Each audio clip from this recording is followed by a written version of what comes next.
Hello bachcho. So let's see the question. The question says calculate the compressibility factor for CO2 if 1 mole of it occupies 0.4 liter at 300 Kelvin and 40 atm. Also हमें result पे comment करना है। आइए solution start करते हैं। हमारा की concept यहाँ पे हो जाएगा जो हमसे पूछा है which is compressibility factor. Compressibility factor को हम Z से रिप्रेजेंट करते हैं। ये एक फैक्टर है, ये एक वैल्यू है जो हमें लिंक करता है आइडियल गैस और रियल गैस को। और इस Z की वैल्यू होती है PV divided by RT। P is pressure of that gas, जहाँ CO2 लिखा है तो CO2 का प्रेशर, V होगा उसका वॉल्यूम, R होता है universal gas constant and T is temperature always taken in kelvin.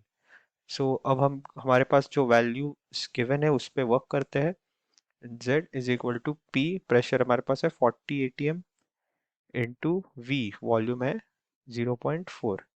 So litre ATM में हमारे पास वैल्यू है, तो R की वैल्यू भी हम लीटर एटीएम वाली लेंगे विच इज 0.083 एंड हमें टेम्परेचर भी गिवन है केल्विन में 300। सो 300 लिखेंगे। सो जब इसे सॉल्व करेंगे तो ये आ जाता है हमारे पास 0.65, क्लोज टू 0.65। नाउ अब हमें उस गैस के नेचर पे कमेंट करना है। सो जो Z है अगर उसकी वैल्यू 1 होती है इसका मतलब वो एक आइडियल गैस होता है। आइडियल गैस, अगर Z की वैल्यू मोर देन 1 है इसका मतलब positive deviation from ideal gas, positive deviation. और जैसे कि यहाँ पे हमारी Z की वैल्यू लेस देन 1 है, सो यहाँ पे हमारे पास है negative deviation from ideal gas.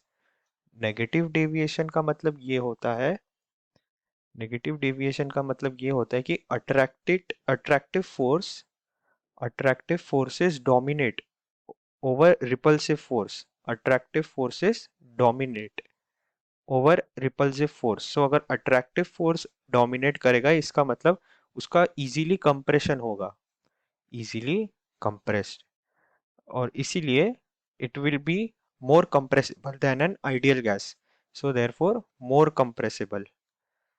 सो अब हम ऑप्शंस देखते हैं तो करेक्ट ऑप्शन हो जाएगा option B 0.65 and CO2 is more compressible than an ideal gas. So I hope you understood this well. All the best.